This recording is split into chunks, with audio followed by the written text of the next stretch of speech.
Hello my dear friends, मैं आपका Dipesh sir आपके लिए आज क्लास 10th एनसीईआरटी बोर्ड से फर्स्ट फ्लाइट बुक के सारे क्वेश्चंस लेकर आया हूँ। शॉर्ट और इम्पोर्टेंट क्वेश्चन जो एग्ज़ाम की लिए बहुत ज़्यादा इम्पोर्टेंट है आप लोगों के लिए। इनको कर लो, कम से कम एटलीस्ट इनको तो करना ही है। हर स्टूडेंट्स को जो स्पेशली वीक है उनको तो इतना करना ही पड़ेगा, तब जाके उनके काफ़ी अच्छे नंबर प्राप्त हो सकते हैं। अच्छे मार्क्स अगर लाना चाहते हैं तो इस वीडियो को ज़रूर देखें और ट्राई करें कि इसके नोट्स भी आप नोट ज़रूर कर लें अपने नोटबुक में और तब तक प्रैक्टिस कर लें। अभी एग्ज़ाम को काफ़ी टाइम है और सारे क्वेश्चन है इसमें, सारे शॉर्ट आंसर ही हैं, तो ध्यान दीजिए। हम स्टार्ट करते हैं। देखिए ये रहा, स्टार्ट करते हैं। हम सारे चैप्टर कवर करेंगे, पूरी बुक को कवर करने वाले हैं। तो हमारा फर्स्ट चैप्टर है a letter to God. First chapter है अपना। फर्स्ट क्वेश्चन ये रहा, what did Lencho hope for. Lencho को किस चीज़ की होप रहती है, किस चीज़ की आशा रहती है। लेटर टू गॉड चैप्टर है और इसकी आप डिटेल देखना चाहते हैं तो डिटेल में मैंने क्वेश्चंस पहले अलग से वीडियो से डाल रखी सबकी। तो first question, what did Lencho hope for. Lencho को किसकी आशा होती है, लेंचो किस चीज़ की होप रहती है। लेंचो में ओ भी है, तो Lencho hoped for rain for his crop. अपनी फसल के लिए रेन की आशा रहती है। आंसर इतना सही, तो ट्राई करें, नोट्स में कवर कर ले। ये रहा आंसर।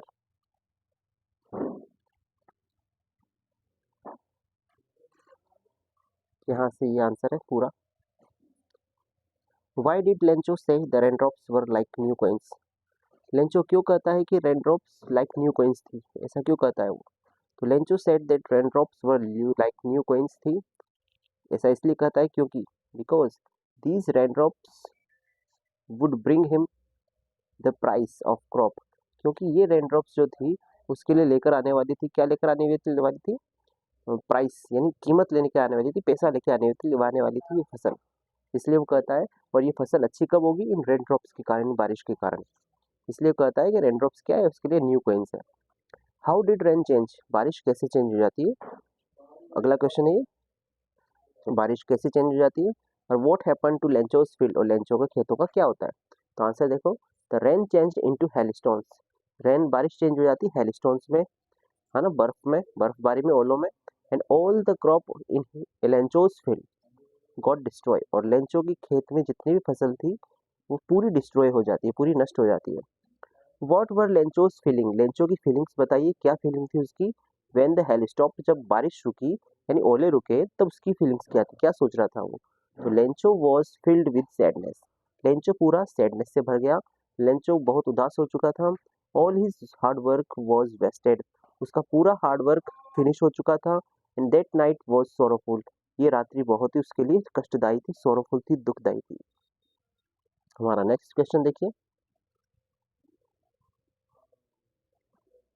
फिफ्थ नंबर का क्वेश्चन है, हु और what did Lencho have faith in. Lencho क्या, किसमें और क्या आशा थी।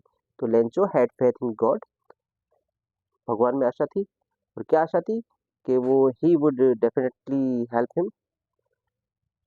व्हाट डिड ही डू, और उसने उस आशा में क्या किया। तो he wrote a letter to God, भगवान को पत्र लिखा फॉर 100 पेसोस के लिए। What made Lencho angry, Lencho को किस चीज ने एंग्री कर दिया, गुस्सा आ गया। तो Lencho was angry because there were only 70 pesos in the envelope. Envelope में, लिफाफे में केवल कितने पैसे आए थे, ओनली 70 पेसोस मिले थे उसको, जबकि उसने तो 100 पेसोस की डिमांड की थी गॉड से। Why does the post master send money to Lencho, Lencho को पोस्ट मास्टर ने पैसा क्यों भेजा। और why does he sign the letter God, है ना, उसने लेटर पर साइन क्यों किए गॉड के। तो the post master sends money to Lencho and signs the letter God because, उसने ऐसा किया, पैसा भेजा और गॉड के साइन किए क्योंकि। आंसर यहाँ से आपका, because he does not want to shake Lencho's faith in God, क्योंकि वो नहीं चाहता था shake Lencho's faith in God, भगवान से, भगवान में जो उसका विश्वास है लेंचो का, वो हिलाना नहीं चाहता था। Did Lencho try to find out who had send the money to him, क्या लेंचो ने ट्राई किया ये पता करने का कि पैसा उसको किसने भेजा है। No, Lencho did not try to find out who had send the money to him, किसने उसको पैसा भेजा ये उसने ट्राई नहीं किया पता करने का। और क्यों ट्राई नहीं किया, क्योंकि because he was very sure, क्योंकि बिल्कुल श्योर था कि God himself had send the money, कि भगवान ने ही उसे पैसा भेजा होगा। ये आपका फर्स्ट चैप्टर कंप्लीट हो चुका है। अब फर्स्ट चैप्टर की फर्स्ट पोएम है dust of snow, Robert Frost की लिखी गई पोएम है। What is the dust of snow? तो देखिए क्वेश्चन स्टार्ट करते हैं इसके, डस्ट ऑफ स्नो क्या है? तो इसका answer dust of snow means, dust of snow का अर्थ क्या है? फाइन पार्टिकल्स ऑफ स्नो, बर्फ के छोटे छोटे पार्टिकल्स, कण। व्हाट डज द पोइट से? कवि क्या कहता है कि हैज चेंज्ड हिज मूड, किस चीज ने उसका मूड चेंज कर दिया? And how has the poets mood change, कवि का मूड चेंज कैसे हुआ? तो the dust of snow has changed his mood, dust of snow ने उसका मूड चेंज कर दिया। कैसे? फ्रॉम सैड टू हैप्पी, क्योंकि पहले सैड था अब हैप्पी हो गया, यानी कि सैड से उसको हैप्पी बना दिया। किसने? डस्ट ऑफ स्नो ने। What is hemlock tree? Hemlock tree क्या है? Why doesn't the poet write about a more beautiful tree such as a maple और एन ओक और पाइन? पहले तो बताइए हेमलॉक ट्री है क्या? तो hemlock tree is a poisonous tree with white flowers, white flowers वाला, वाइट फूलों वाला ये पॉइजनस ट्री है हेमलॉक ट्री, जहरीला पेड़ होता है। और the poet does to show, the poet does so to show, कवि ऐसा इसलिए करता है क्योंकि to show his bad mood, वो अपना बैड मूड शो करना चाहता है इसके माध्यम से, अपना दुखी मूड शो करना चाहता है इसके माध्यम से। अगला क्वेश्चन है, what do the crow and hemlock tree represent Joy और सोरो? What do the crow, crow कौवा, और हेमलॉक ट्री जो है वो रिप्रेजेंट करता है जॉय और सोरो को, खुशी को और दुखों को। What does the dust of snow that, है ना, पहले इसको आंसर दीजिए। देखिए the crow and hemlock tree represent करता है सोरो, किसको रिप्रेजेंट करता है? क्रो और हेमलॉक ट्री रिप्रेजेंट करता है, प्रस्तुत करता है, मतलब प्रतिनिधित्व करता है सोरो का, दुख का। और द डस्ट ऑफ स्नो जो है, what does the dust of snow, what does the dust of snow that, dust of snow क्या है, क्या करता है? That the crow shakes of a hemlock tree stands for, hemlock tree किसके लिए stands for हुआ है, किसके लिए बताया गया, दर्शाया गया है? तो the dust of snow that the crow shakes of a hemlock tree stands for Joy, यहाँ बताया गया हेमलॉक ट्री जो है वो स्टैंड्स फॉर होता है जॉय के लिए। जब डस्ट ऑफ स्नो नीचे गिरती है ना उस पर, जब वो क्रो हेमलॉक ट्री को हिला देता है और उसके पत्तों से डस्ट ऑफ स्नो गिर जाती है, तो वो जॉय का प्रतीक होती है, खुशी का प्रतीक होती है। यानी कि ये आपकी फर्स्ट पोएम भी हो गई। अब फर्स्ट पोएम में एक और पोएम थी, fire and ice, Robert Frost की पोएम है। तो देखिए यहाँ पर, what does fire stands for, fire किसके लिए आई है यहाँ पर? तो fire stands for desire, desire के लिए आई है। What does ice stands for, ice किसके लिए आई है? तो ice stands for hatred, ice hatred के लिए आई, नफरत के लिए आई है। Will the world come to an and, what does the poet से, क्या संसार का अंत हो जाएगा? कवि का क्या कहना है इसके बारे में? देखिए द पोइट से, कवि कहता है कि द वर्ल्ड में कम टू एन एंड, संसार का अंत जरूर होगा। और या इधर बाई फायर डिजायर, यानी कि या तो फायर से होगा, डिजायर से, और या फिर आइस हेटर्ड से होगा। राइट द सेंट्रल आइडिया, लिखिए of the poem fire and ice का सेंट्रल आइडिया, केंद्रीय विचार क्या है इसका? तो देखिए द पोइट थिंक्स, कवि सोचता है, about the end of the world के बारे में सोचता है, और वो कहता है कि कुछ लोगों का कहना है, सम पीपल से the world will and in fire, कभी संसार का अंत फायर से होगा। सम अदर से, कुछ अन्य लोग कहते हैं कि the world will and in ice में होगा। बट द पोइट बिलीव्स, लेकिन कवि बिलीव करता है कि the fire in desire and ice hatred both are capable, दोनों ही योग्य है to destroying, of destroying the world, संसार का खात्मा करने के लिए, डिस्ट्रॉय करने के लिए। तो ये सेकंड चैप्टर स्टार्ट होता है अपना नेल्सन मंडेला। देखिए इसके बारे में, where did the ceremonies take place, ceremony समारोह कहाँ होता है? Ceremony to place in the campus of a union building, of the union building in Pretoria, Pretoria की यूनियन बिल्डिंग की कैंपस बिल्डिंग में ये समारोह होता है। Can you name any public places, public buildings in India that are made of sandstones, ऐसी public building के आप नाम बता सकते हैं भारत में जो सैंडस्टोन से बनी है? देखिए इन इंडिया, इंडिया में Rashtrapati Bhavan and red fort, ये सब क्या बनी? Are some of the buildings made of sandstone से बनी बिल्डिंग, और कुछ नाम है। What does Mandela thank the international leaders for, Mandela international leaders को किस चीज़ के लिए थैंक यू बोलता है? तो Mandela thanks the international leaders for attending his swearing in ceremony. Mandela international leaders को वो जो समारोह हो रहा था, सेरेमनी हो रही थी, ये वाली सेरेमनी जो होती थी, तो इस सेरेमनी में अटेंड होने के लिए थैंक यू बोलता है। हाँ ना, जब वो स्वेर कर रहे थे, कसम खा रहे थे एज प्रेसिडेंट के रूप में, ऑफ साउथ अफ्रीका प्रेसिडेंट के रूप में। तो इस सेरेमनी में उपस्थित होने के लिए इंटरनेशनल लीडर्स को थैंक यू बोलता है। What ideals does he set out for the future of South Africa? South Africa के फ्यूचर के लिए वो कौन से आदर्श सेट करता है? देखिए, he sets out the ideals of liberating people from poverty, यानी कि लोगों की स्वतंत्रता के आदर्श को वो सेट आउट करता है। लोगों की स्वतंत्रता, लेकिन किससे स्वतंत्रता? फ्रॉम पुअर्टी से, गरीबी से, दुखों से, वंचितता से एंड डिस्क्रिमिनेशन, भेदभाव से। For the future of source of South Africa, south Africa के फ्यूचर जो है वो क्या होना चाहिए? गरीबी से, दुखों से और भेदभाव से, वंचितता से, इन सबसे स्वतंत्र होना चाहिए लोग। What do the military generals do? Military general क्या करते हैं?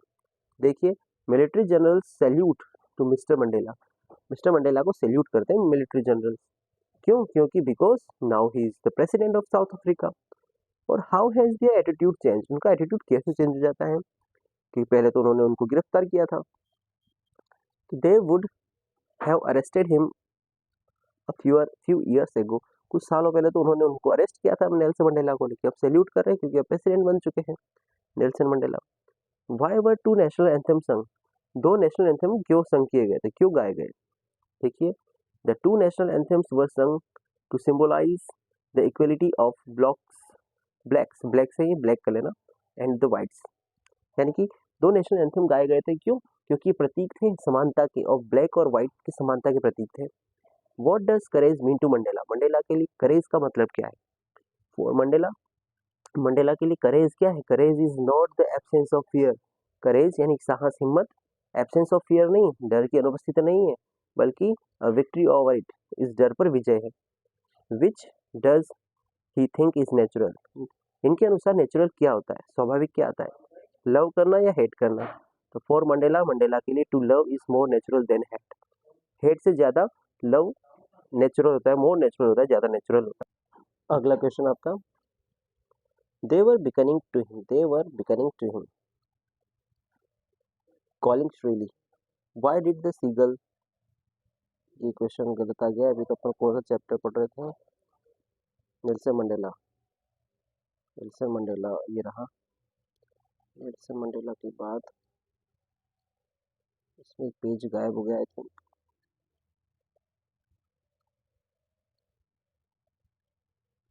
ये रहा नेल्सन मंडेला, यस ये रहा आपके क्वेश्चन। देखिए,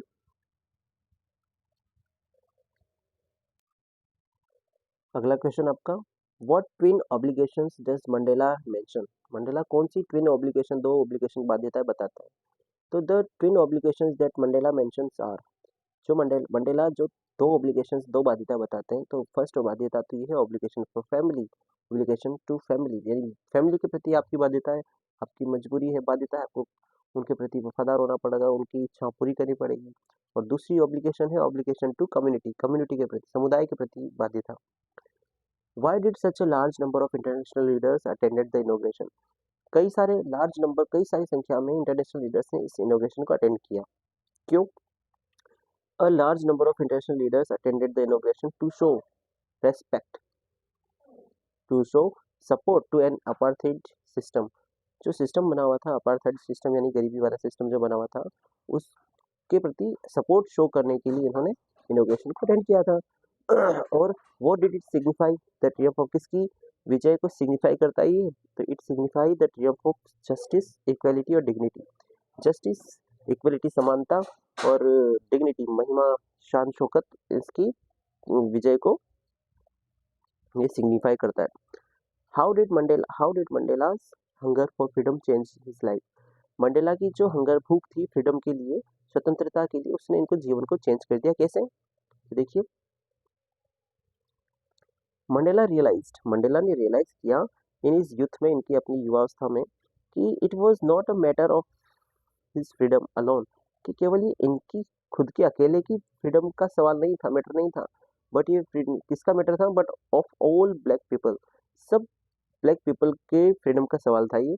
और दिस चेंज हिज लाइफ, इसने इनके जीवन को बदल दिया।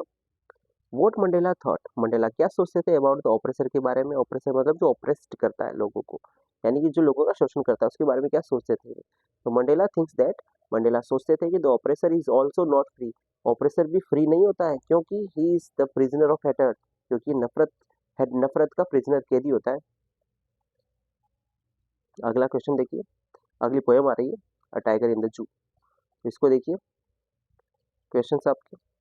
Right the central idea of the poem tiger in the zoo की सेंट्रल आइडिया क्या था। तो the poem a tiger in the zoo talks about the life of a tiger in the zoo, जो a tiger in the zoo poem है ये बताती है किसके बारे में, चिड़ियाघर में जो बाघ है ना उसके बारे, उसके जीवन के बारे में बताती है। द टाइगर, इस पोएम में क्या होता है, the tiger in the cage, पिंजरे में टाइगर होता है, and he is not happy, वो हैप्पी नहीं होता। ही शुड वॉक, वो वॉक कर सकता है फ्रीली इन द जंगल, वो जंगल में फ्रीली वॉक करना चाहिए उसको, वैसे जो जंगल में वॉक फ्रीली ही करता था, घूमता था, और हंट फॉर हिज फूड, और अपने भोजन के लिए शिकार करता था। But he is inside the cage, लेकिन अब वो क्या है, पिंजरे में कैद है। And he ignores the visitors, वो अपने पास आने वाले विजिटर्स को भी इग्नोर करता है, ध्यान नहीं देता। He hears the sound of patrolling cars, वो पेट्रोलिंग कार्स की साउंड को सुनता है, एंड स्टेप्स देखता रहता है, ब्रिलियंट स्टार्स की तरफ, चमकते हुए तारों की तरफ देखता रहता है। Second question, how does the tiger act in the cage, पिंजरे में टाइगर कैसा रिएक्ट करता है। तो देखिए, the tiger is in the cage, tiger पिंजरे में है, and he is not happy, वो हैप्पी नहीं है। He should walk freely in the jungle, उसे जंगल में फ्रीली वॉक करना चाहिए था, और हंट करना चाहिए था, शिकार करना चाहिए था, फॉर हिज फूड, अपने फूड के लिए, भोजन के लिए। But he is inside the cage, लेकिन अभी वो पिंजरे में है, कैद है, and he ignores the visitors, visitors को इग्नोर करता है। ही हियर्स, तो सुनता है, the sound of the patrolling cars की आवाज सुनता है, एंड स्टेयर्स देखता रहता है ब्रिलियंट स्टार्स की तरफ। अगला चैप्टर टू स्टोरीज है अबाउट फ्लाइंग के बारे में, तो उसका फर्स्ट पार्ट है हिज फर्स्ट फ्लाइट। तो देखिए question, why was the young seagull afraid to fly, young seagull जो था वो डरता क्यों था उड़ने से। The young seagull was afraid to fly because, डरता था क्योंकि ही फेल्ट दैट, वो सोचता था कि his wings would never support him, उसके पंख उसको सपोर्ट नहीं करेंगे at all. The site of the food मैडन him, भोजन के दृश्य ने उसको पागल बना दिया। व्हाट डज दिस सजेस्ट, ये क्या सजेस्ट करता है, ये सजेस्ट करता है कि भूखा था। And what compelled the young seagull to finally fly, किस चीज ने उसको मजबूर कर दिया अंततः उड़ने के लिए। तो देखिए, the young seagull was hungry for many for than one day, है ना, मोर देन वन डे, यानी कि यंग सीगल एक दिन से ज्यादा टाइम से भूखा था, और इसलिए hence he hot mad, he not mad when he looked at the fish. अच्छा, ही गॉट मैड, इसलिए वो पागल हो गया, when he looked at the fish in his mother's beak, जब उसने अपनी माँ की चोंच में मछली देखी। और द साइट ऑफ फिश, भोजन का यह दृश्य, कंपेल्ड हिम, इस दृश्य ने उसको फाइनली उड़ने के लिए मजबूर कर दिया। अगला, अगली पोएम आ रही है द बॉल पोएम, ये रही। Where did the ball go, ball कहाँ चली जाती है। तो the ball went into the water, ball कहाँ चली जाती है, पानी में चली जाती है। What does in the world of possession mean, in the world of possession का अर्थ क्या होता है। इट मीन्स, इसका अर्थ होता है कि that every person in the world, संसार में प्रत्येक व्यक्ति वॉन्ट चाहता है टू पजेस समथिंग, कुछ ना कुछ चीज को अपने पास रखना चाहता है, बना कर रखना चाहता है अपनी। व्हाई डज द पोइट से, कवि क्यों कहता है कि I would not include on him, कि मैं उस पर इंक्लूड नहीं करूंगा, है ना, मैं उस पर इंक्लूड नहीं करूंगा, यानी कि हस्तक्षेप नहीं करूंगा। कवि ये बात क्यों कहता है। Why does not he offer him money to buy another ball, वो उस बालक को जिसकी बॉल खो गई उसको पैसा क्यों नहीं ऑफर करना चाहता दूसरी बॉल खरीदने के लिए। तो देखिए, द पोइट सेज सो, कवि ऐसा कहता है क्योंकि ही वॉन्ट्स द बॉय, वो चाहता है कि लड़का क्या करे, टू लर्न, सीखे, the nature of loss, loss का नेचर सीखे, कि लॉस तो होना ही है अपना, किसी न किसी चीज का लॉस होना ही है। And buying another ball can not take away his sorrow, और दूसरी बॉल को खरीद लेने से उसका सोरो दुख कम नहीं होने वाला।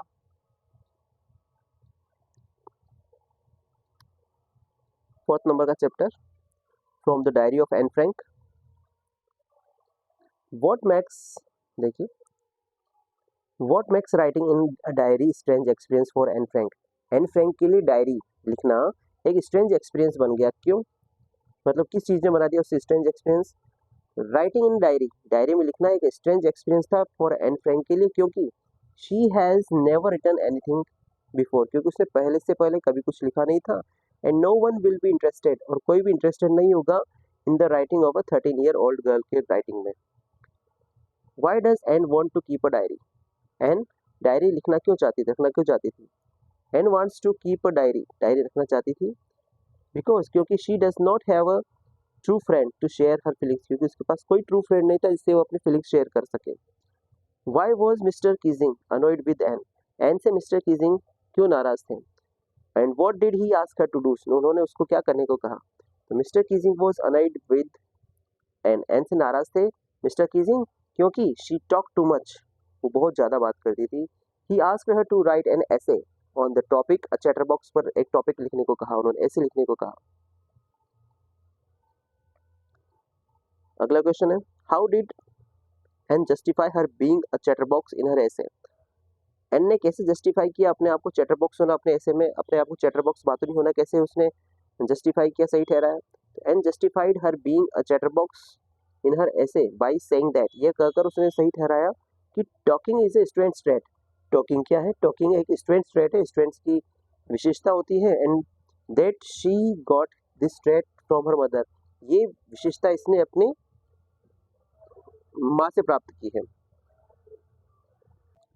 What made Mr Keesing allow and to talk in class, कौन सी चीज़ ऐसी थी जिसने मिस्टर कीजिंग को मजबूर कर दिया कि वो एलो कर दे, अनुमति दे दे एन को बात करने की क्लास में? तो देखिए, थ्रू एन एन्स पोएम, यानी पोएम जो लिखी एन ने, तो उस पोएम के माध्यम से Mr Keesing had realised, Mr Keesing ने रियलाइज किया, महसूस किया कि he was going to hard on her, कि वो उस पर काफ़ी ज़्यादा हार्ड हो रहे हैं, और हेंस इसलिए ही allowed Anne to talk in the class, इसलिए उन्होंने एन को अनुमति दे दी क्लास में बात करने की।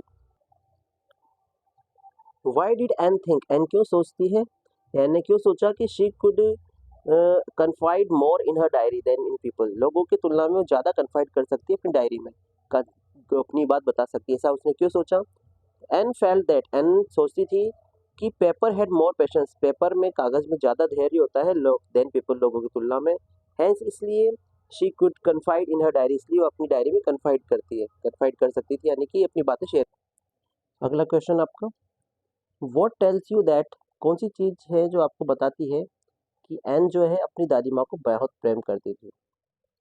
ये रहा क्वेश्चन, आ गया, ये रहा।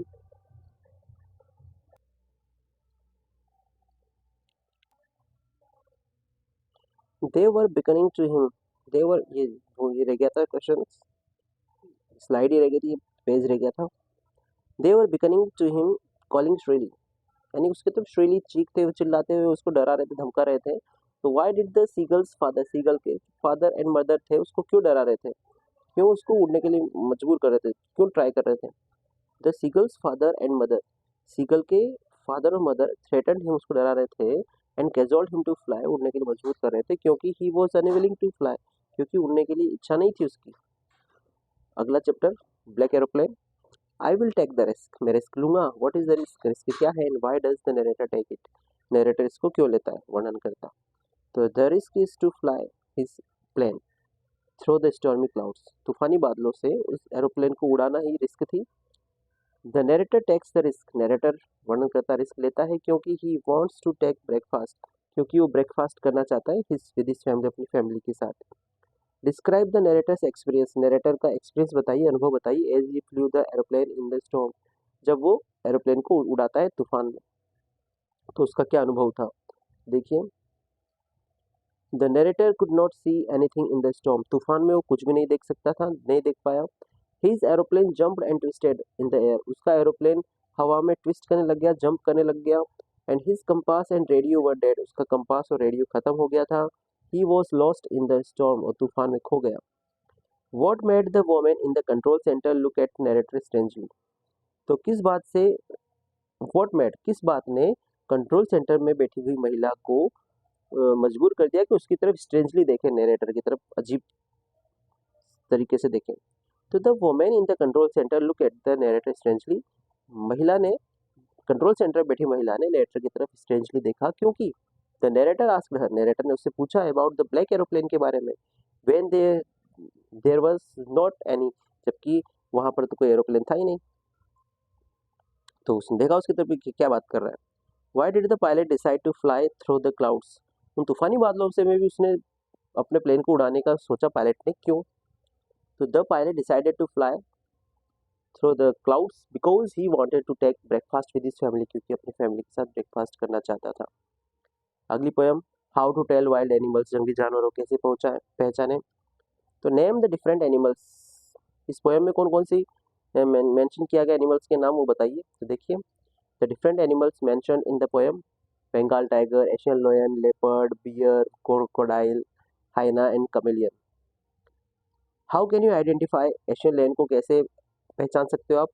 तो the Asian lion has a large body, Asian lion की लार्ज बड़ी सी बॉडी होती है, शरीर होता है। He has brownish yellow coat, उसकी कलर कैसा होता है बॉडी का? ब्राउनिश, भूरे कलर का, येलो कलर का।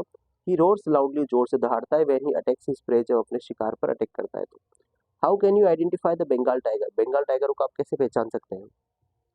The Bengal tiger has black stripes on his yellow body, उसकी येलो बॉडी पर ब्लैक स्ट्राइप्स होती है, काली धारियाँ होती है। He silently attacks his prey, वो अपने शिकार पर साइलेंटली अटैक करता है। Is described he is described as a noble wild beast, और उसको एक नोबल वाइल्ड बीस्ट, जंगली जानवर के रूप में पहचाना जाता है। How can you identify a leopard, आप लेपर्ड या तेंदुआ को कैसे पहचान सकते हैं? तो देखिए, अ leopard has black spots on his body, leopard की बॉडी पर ब्लैक स्पॉट्स होते हैं, काले धब्बे होते हैं, डॉट होते हैं। अ leopard can kill for pleasure also, leopard अपने शिकार को प्लेजर के लिए भी मार देता है, खुशी के लिए मार देता है। How can you identify bear, भालू कैसे पहचानोगे? A bear hugs his prey very hard, एक बियर अपने प्रे को, शिकार को काफी हार्डली हग करता है। हग्स टू किल, ऐसा हग करता है कि वो मार देता है, किल कर देता है।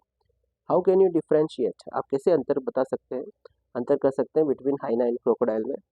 तो हाइना सीम्स टू लव, हंसता हुआ दिखाई देता है, व्हाइल ईटिंग हिज विक्टिम, अपने शिकार को खाते समय।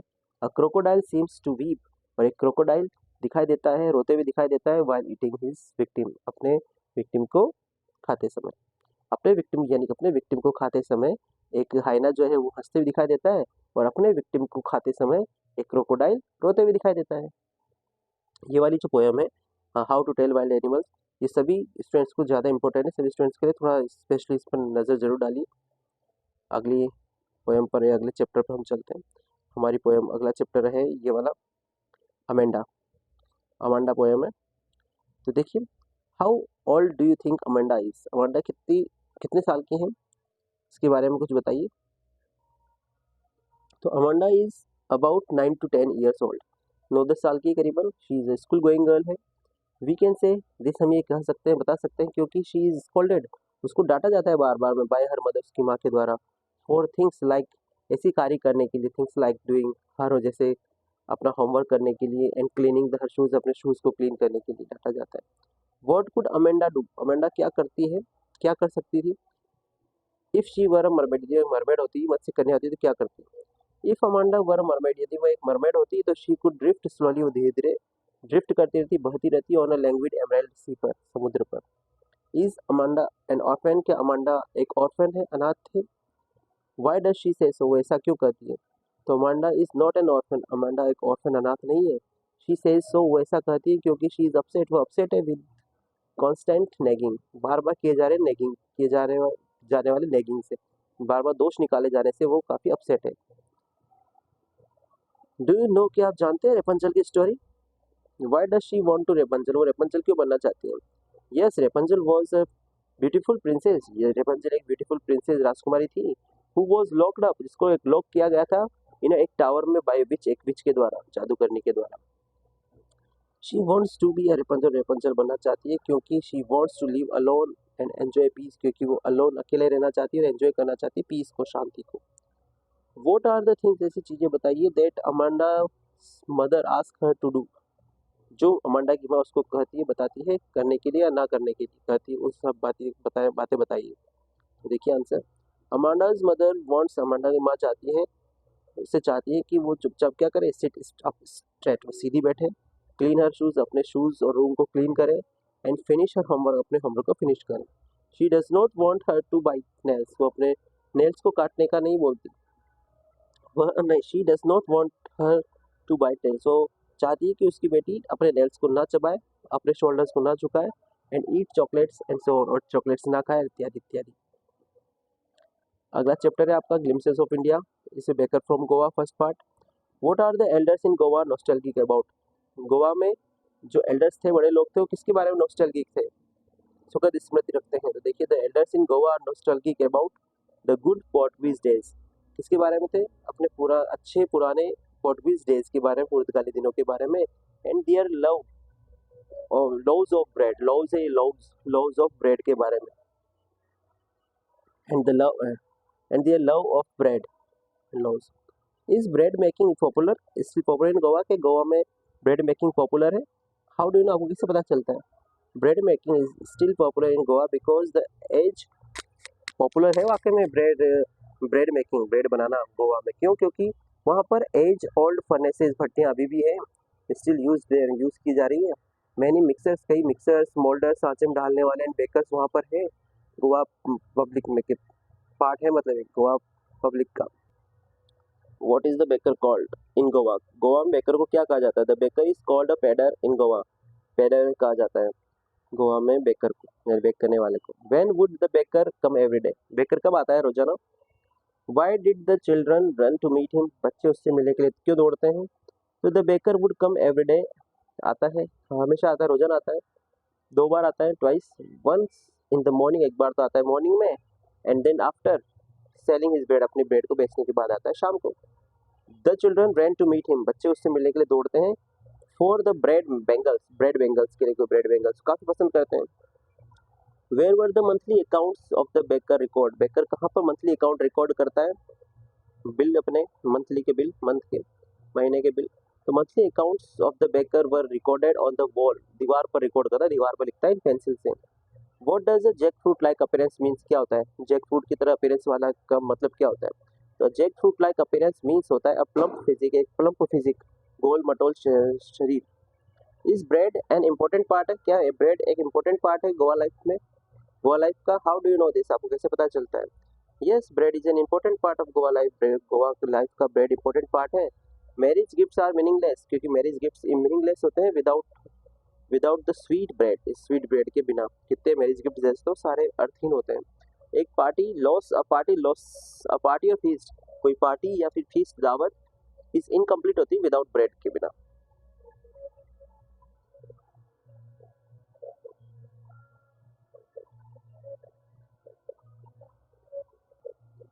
Give a pen portrait give give a pen portrait of sketch of Goa village baker, Goa village baker के बारे में बताइए कुछ। The baker of the Goa days, the baker of those days used to wear kabai, उन दिनों में बेकर कबाई पहना करते थे। कबाई क्या होती है? Which was a single piece long frock होती है जो reaches down to the knees, घुटनों के नीचे तक पहुंचती है। They also wore a shirt और ट्राउजर, वो शर्ट और ट्राउजर भी पहना करते थे। अगला चैप्टर है इसका second part, Coorg. Where is the Coorg? Coorg कहाँ पर है? तो Coorg is the smallest district of Karnataka, Karnataka की सबसे छोटी डिस्ट्रिक्ट है। Located Midway between Mysore and Mangalore, Mysore और मैंगलोर के बीच में स्थित है। What is the story of the Kodagu peoples descent? Kodagu लोगों के डिसेंट की, वंश के लोगों की स्टोरी बताइए। The people of the Coorg are said to have Greek origin, तो कुर्ग के जो लोग थे उनको कहा जाता था, ग्रीक ओरिजिन का कहा जाता था, क्योंकि क्यों कहा जाता है? क्योंकि एक because part of Alexander army, Alexander की सेना का एक टुकड़ी सेटल है यहाँ पर, सेटल हो गई थी। The people of Coorg are also said to have an Arabic descent, भी कहा जाता है, अरेबिक वंश के भी कहा जाता है इनको, क्योंकि दे वियर कुपिया, क्योंकि कुपिया पहनते थे, और which is same as kuffia, क्योंकि और वो कुफिया की तरह होता था जो कि अरब लोग के पहनते थे, इसलिए इनको अरबी कहा जाता था। What is the main crop? मुख्य फसल क्या है कुर्ग की? तो coffee is the main crop, coffee मुख्य फसल है। What is Coorg non for? Coorg किसके लिए जाना जाता है? तो Coorg is non for its rain forest के लिए जाना जाता है, स्पाइसेस, मसालों के लिए जाना जाता है। Why is Coorg compare to heaven? Coorg को कंपेयर किया गया हेवन से, स्वर्ग से, क्यों? क्योंकि Coorg is compare to heaven because of its natural beauty, इसकी नेचुरल ब्यूटी के लिए कंपेयर किया गया। अगला है इसका third part, tea from Assam. तो why was Rajvir excited to see the garden, tea garden? Rajvir क्यों एक्साइटेड था टी गार्डन देखने के लिए? तो Rajvir was excited to see the tea garden because, क्योंकि he had never seen a tea garden before, क्योंकि उसने पहले कभी टी गार्डन देखा नहीं था। What is the Indian legend associated about the origin of T? What is the Indian legend, क्या है इंडियन कहानी, क्या है भारतीय कहानी जो कि चाय की ओरिजिन के बारे में, उत्पत्ति के बारे में भारतीय कहानी बताइए, चाय की उत्पत्ति कैसे हुई? तो बौद्ध धर्म, एक बुद्धिस्ट मॉन्क थे, बौद्ध धर्म बुद्धिस्ट संत थे। कट ऑफ हिज आईलिड, उन्होंने अपनी पलकें काट दी, क्योंकि बिकॉज ही फेल्ट स्लीपी, उनको नींद आती थी ड्यूरिंग मेडिटेशन के दौरान। और इट इज सेड दैट, ऐसा कहा जाता है कि 10 T plants Guru out of his eyelids, उनकी पलकों से 10 चाय के पौधे उग गए। What is the Chinese legend, बताइए चाइनीज कहानी बताइए जो चाय की उत्पत्ति के बारे में। तो चाइनीज, एक बार क्या होता है, एक चाइनीज एम्प्रेस सम्राट रहता है, used to drink boiled water पीता था, उबला हुआ पानी। वन डे, एक दिन, some leaves from the burning twigs, जलती हुई कुछ टहनियों की पत्तियां फेल इनटू द वाटर, पानी में गिर गई। And the water became very tasty, water पानी काफी टेस्टी हो गया। दोज वर टी लीव्स, वो पत्तियां चाय की पत्तियां थी। तो अगली पोएम है द ट्रीज। तो find in the first stanza 3 things that can not happen in treeless forest. ऐसी कौन सी 3 चीजें हैं जो एक ट्रीलेस फॉरेस्ट में नहीं हो सकती, है ना, एक वृक्षहीन जंगल में नहीं हो सकती। तो द 3 थिंग्स ऐसी हैं that can not happen in a treeless forest में नहीं हो सकती। पहली है the sitting of a bird on trees, यानी कि पक्षियों का पेड़ पर बैठना, ये नहीं हो सकता। द हाइडिंग ऑफ इंसेक्ट्स, कीड़े मकोड़ों का छिपना नहीं हो सकता। And the sun rays taking rest, और सन रेज का रेस्ट करना नहीं हो सकता। ये भी इंपॉर्टेंट क्वेश्चन है। आगे देखिए, where are the trees in the poem, कविता में ट्रीज कहाँ पर है? And what do their roots, उनकी जड़ें, उनकी लीव्स, उनकी पत्तियां, उनकी ट्विग्स, टहनियां क्या करती हैं? तो the trees are inside the poet's house in the poem, इस कविता में ट्रीज कहाँ पर है? इनसाइड द हाउस, कवि घर के अंदर है, कवि के पोइट्स हाउस के घर के अंदर है। देयर रूट्स, उनकी जड़ें जो है, ट्राई टू फ्री देमसेल्व्स, अपने आप को फ्री करने का ट्राई करती है, from the cracks of the verandah floor, बरामदे के फ्लोर से।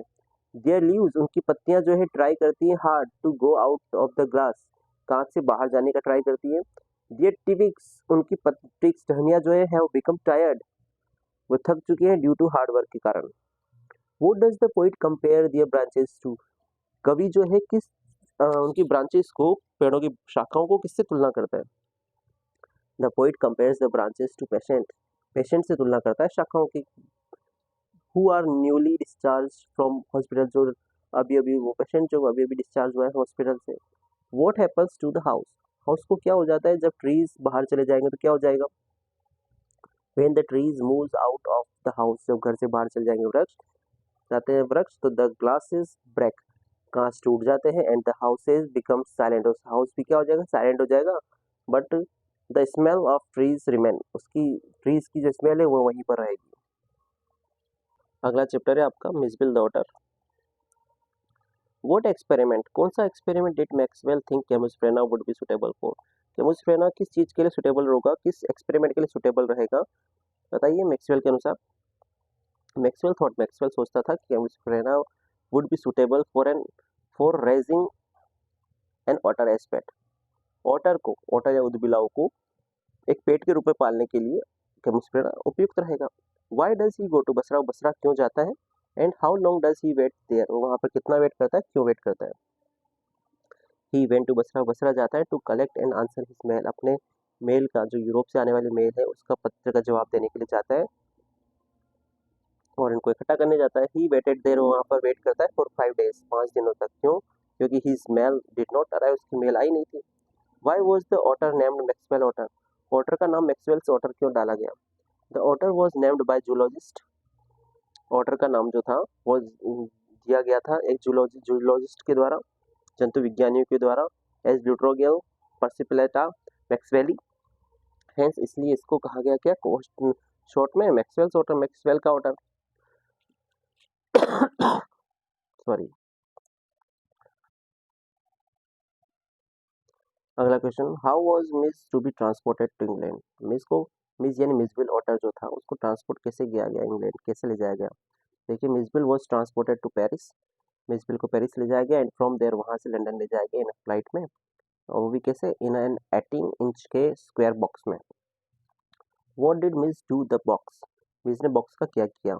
Miss tour the metal lining of the box, box की मेटल लाइनिंग को तोड़ दिया, फाड़ दिया, एंड हर्ट हिमसेल्फ, अपने आप को हर्ट कर लिया।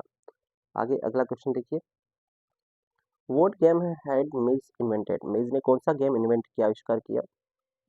तो miss had invented a game with ping pong ball, ping pong ball से उसने एक गेम का आविष्कार किया। He would put the ball, ball को कहाँ रखता था वो? At the upper end of the suitcase, suitcase के ऊपरी भाग पर रखता था, और क्या करता था? And catch it at the lower and, और नीचे ले आकर उसको कैच कर लेता था। What happened when the box was open? Box को जब खोला गया तो क्या हुआ? देखिए, when the box was open, जब बॉक्स को खोला गया तो miss was out of the box, miss box से बाहर आ गया, and he disappeared at high speed, high speed में वो गायब हो गया। इन द एयरक्राफ्ट, एयरक्राफ्ट में there was a lot of noise in the flight, flight में काफी नॉइज हो रही थी, आवाज हो रही थी, शोर हो रहा था। What group of animals do otters belong to? Otters किस प्रजाति ग्रुप से बिलोंग करता है? जानवरों किस ग्रुप से बिलोंग करता है? तो देखिए, otters belong to a small group of animals called mustelines. Otters जो है वो मस्टेलाइंस नाम छोटे जानवरों के उस छोटे से ग्रुप से बिलोंग करता है, इसको मस्टेलाइन कहा जाता है। The other animals of this group, इस ग्रुप के जो अन्य एनिमल्स जानवर थे, आर वो कौन कौन से थे? Badger, mongoose, weasel, mink, stoat and others, और दूसरे जानवर। अगली पोएम है आपकी, fog. What does Sandburg think the fog is like? Sandburg क्या कहता है? सेंडबर्ग इस पोएम का पोइट है, कवि है। वो कहता है, सेंडबर्ग, सेंडबर्ग जो है फॉग के लिए क्या कहता है? फॉग किसकी तरह है? सेंडबर्ग थिंक्स, सेंडबर्ग सोचता है कि fog is like a cat, fog बिल्ली की तरह है। How does the fog come? Fog कैसे आती है? The fog comes at on little cat feet, छोटी सी बिल्ली के पैरों की तरह आती है, धीरे धीरे, silently. Why does the poet compare the fog with cat? Fog की तुलना कैट से क्यों करता है? धुंध यानी कि the poet compares the fog with the cat, उस तुलना करता है क्योंकि the fog comes silently and goes silently like cat, cat की तरह वो साइलेंटली आती है, साइलेंटली चली जाती है। अगला चैप्टर है, मैडम राइड्स द बस।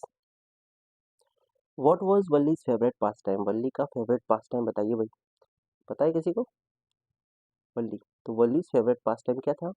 Was to stand in the front doorway of her house, अपने घर के फ्रंट डोरवे पर खड़े होना, and look at the street, और गली की तरफ बाहर देखना।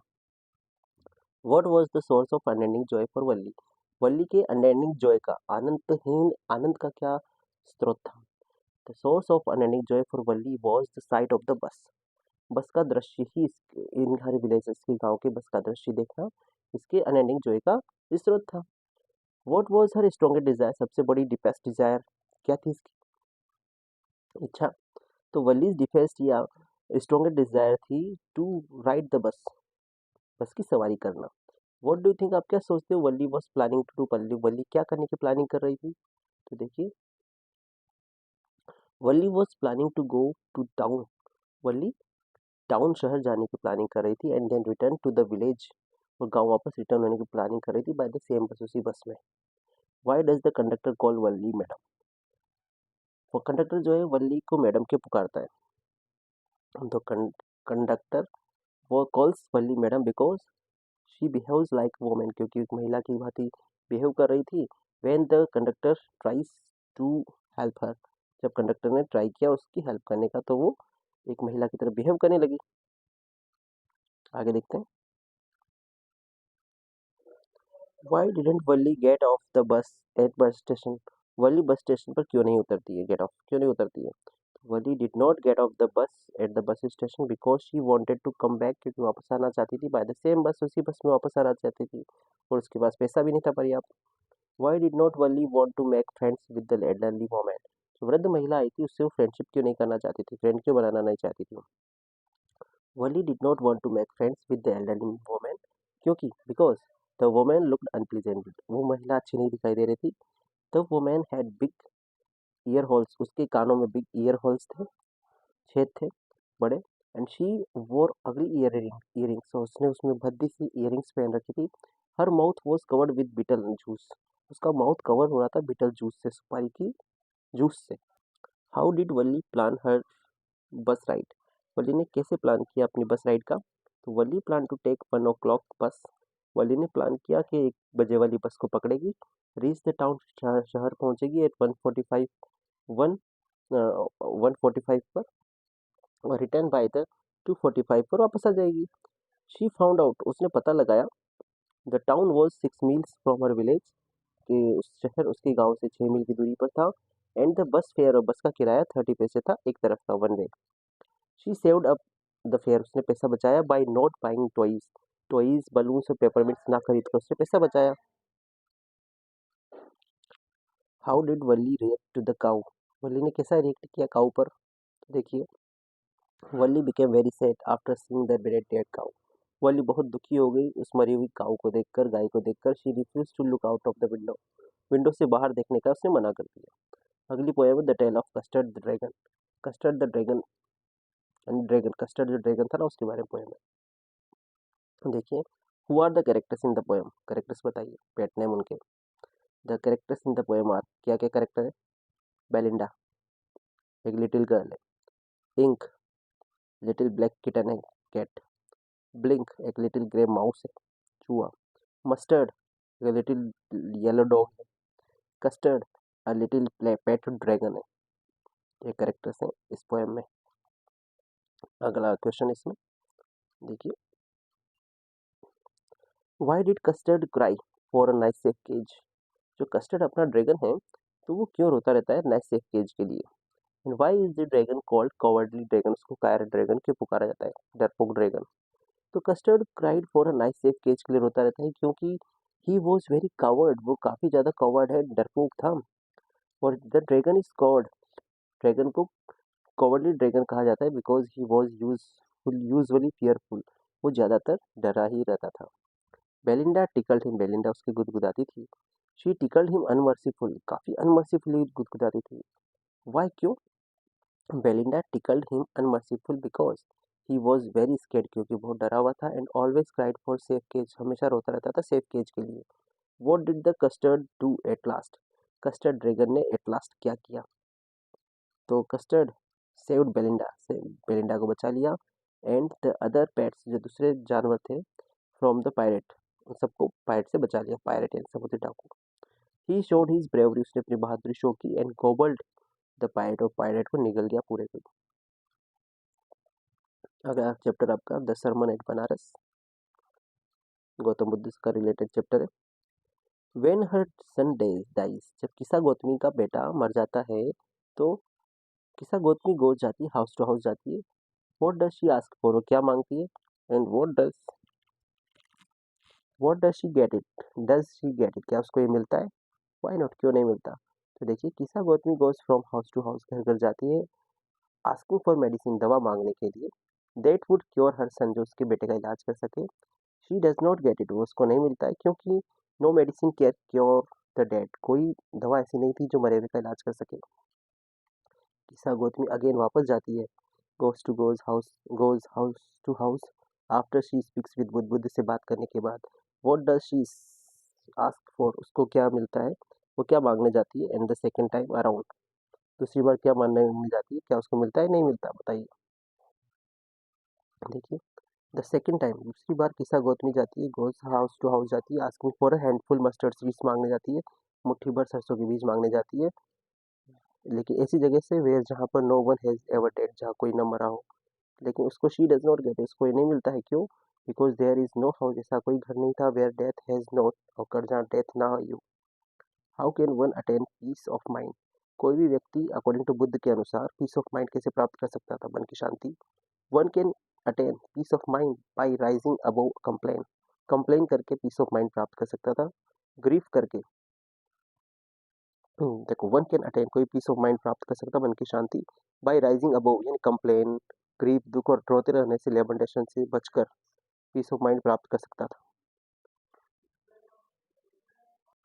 हु वॉज गौतम बुद्ध, गौतम बुद्ध कौन थे? तो देखिए, Gautam Buddha was a master, spiritual master थे, आध्यात्मिक स्वामी थे। And founder of Buddhism, Buddhism के फाउंडर थे। ही इज नॉन, वो जाने जाते थे, एंड एनलाइटेंड वन, एक जागृत व्यक्ति जाने जाते थे, जो ज्ञानी व्यक्ति, जिन्हों ज्ञान। देखिए, how do you usually understand the idea of selfishness, selfishness के आइडिया के बारे में आप यूजुअली क्या समझते हैं? डू यू एग्री, क्या आप समझते हैं, सहमत है विद किसा Gautami say that she was being selfish in her grief, जो अपने ग्रीफ दुख में स्वार्थी हो गई थी? तो देखिए, सेल्फिशनेस मीन्स सेल्फिशनेस का मतलब होता है when one is thinking of one own personal profit and gain. जब कोई व्यक्ति अपने पर्सनली प्रॉफिट और गेन के बारे में बात सोचे। What did the Buddha want किसा गौतमी टू अंडरस्टैंड। बुद्ध किसा गौतमी को क्या सिखाना चाहते थे, समझाना चाहते थे। द बुद्ध वांटेड टू किसा गौतमी टू अंडरस्टैंड। बुद्ध समझाना चाहते थे किसा गौतमी को कि that no one can escape death. कोई भी व्यक्ति बच नहीं सकता डेथ से।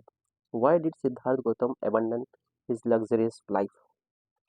सिद्धार्थ गौतम ने अपनी लग्जरियस लाइफ को क्यों त्याग दिया, आराम वाली जीवन को, विलासितापूर्ण वाले जीवन को। तो Siddhartha Gautam abandon his luxury life to seek enlightenment, यानी खोज करने के लिए। क्या खोज करने के लिए? लग्जरियस लाइफ, ज्ञान प्राप्त करने के लिए त्याग दिया, की खोज के लिए। Where did Siddhartha Gautam get enlightenment, कहाँ पर इनको ज्ञान प्राप्त हुआ? तो Siddhartha Gautam got enlightenment in गया।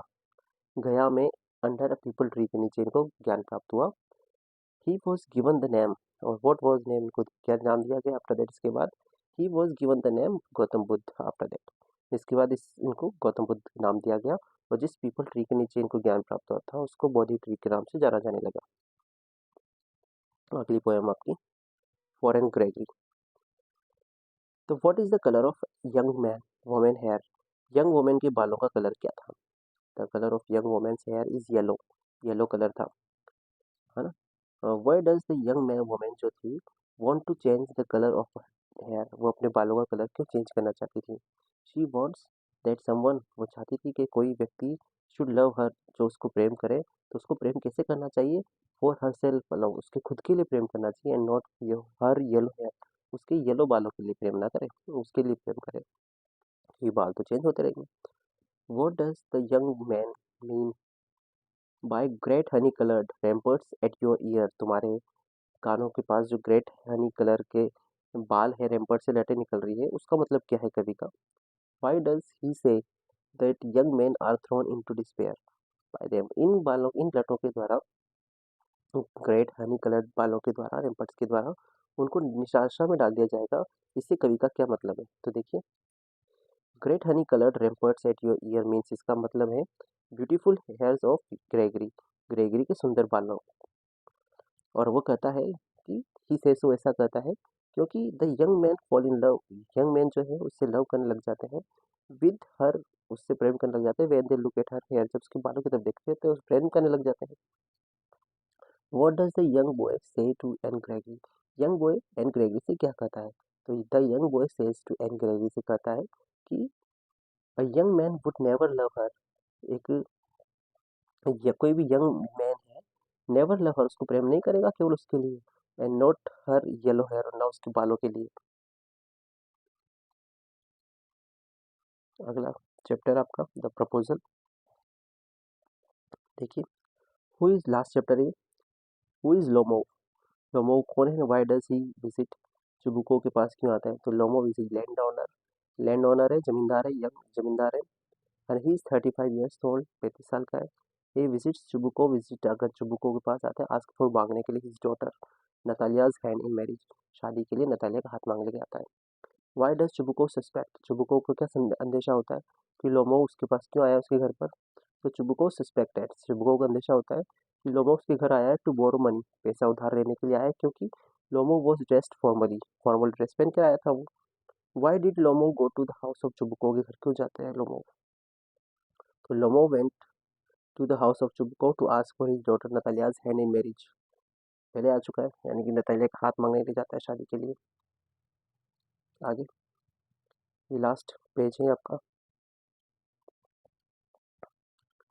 Neighbors must have a cordial relationship that Lomo and Natalia do not have described. यानी नेबर्स के बीच में अच्छे रिलेशनशिप होना चाहिए, जो कि लोमो और नतालिया के बीच में नहीं है। वर्णन करिए इस चीज़ का। तो देखिए, नया क्वेश्चन है, ध्यान से देखिएगा। Neighbours must have a cordial relationship that Lomov and Natalia don't have, मतलब क्या है, वे they fight over petty things, छोटी छोटी बातों में लड़ जाते हैं वो यार, जैसे कि ऑक्सन मेडोज पर, as well as dogs gas and squeezer पर लड़ जाते हैं। अब देखिए, नतालिया तीनों चीज़ कैरेक्टर से स्केच में लिख सकते हो आप। नतालिया चुबुकोव की बेटी थी, चुबुकोव्स डॉटर 25 ईयर्स ओल्ड थी, लोमोव की नेबर थी, पड़ोसी थी, गुड लुकिंग थी, एजुकेटेड थी, कनिंग थी, चालाक थी, कोरलसम झगड़ालू थी, लव सिक यानी कि प्रेम करती थी उससे। Lomov Lomov young land owner है, 35 ईयर्स ओल्ड है, चुबुकोव का नेबर है, नर्वस होता है ये, नॉट कॉन्फिडेंट नहीं होता, डाउटफुल रहता है, डाइंग डाइंग टू मैरी शादी के लिए मरे जा रहा है। चुबुकोव एक रिच पर्सन है, रिच लैंड ओनर है, 70 ईयर्स ओल्ड है, 70 साल का। लोमोव का नेबर है, पड़ोसी है, नतालिया का फादर है, प्रैक्टिकल है, क्वारलसम ये भी होता है, झगड़ा होता है, गुड फादर है। तो इस प्रकार से आपके सारे चैप्टर्स क्वेश्चन आंसर के साथ फिनिश हो चुके हैं, यानी कि आपने पूरी फर्स्ट फ्लाइट बुक कंप्लीट कर ली है। इसको करने के बाद आपको कुछ भी और करने की ज़रूरत नहीं पड़ती है, ये कर लो, काफ़ी नेसेसरी है, इसको करना तो बनता ही है। तो जिसने भी बुक ना पढ़ी हो, पूरे साल ना पढ़ा हो, तो इन क्वेश्चंस को जरूर देखें। काफ़ी कुछ हो गया है, 20 मार्क्स दिलाएगा ये आपको। ये वीडियो कितने 50 मिनट का, 1 घंटे का वीडियो बनाया, 1 घंटे में आपके 55 मिनट में आपके सब कुछ हो चुका है। ये 55 मिनट आपके लिए 20 मिनट दिला सकते हैं। तो इनको ज़रूर पढ़ें, अपने उन दोस्तों के साथ शेयर करें जो बड़े आंसर्स याद नहीं करना चाहते, शॉर्ट आंसर्स देखना चाहते हैं। शॉर्ट आंसर्स के लिए मैंने पूरी वीडियो बनाई है, पूरी बुक को कवर करते हुए सारे इंपॉर्टेंट क्वेश्चंस इसमें डाले गए। तो इनको ज़रूर देखें, दोस्तों के साथ शेयर करें, कमेंट करें। अगली बुक भी आपके लिए प्रोवाइड करवाई जाएगी बहुत जल्दी। तो उसके लिए धन्यवाद आपका वीडियो देखने के लिए। Thanks for watching the video. Share comment ज़रूर करिए ताकि हमको प्रोत्साहन मिलता रहे। थैंक्स।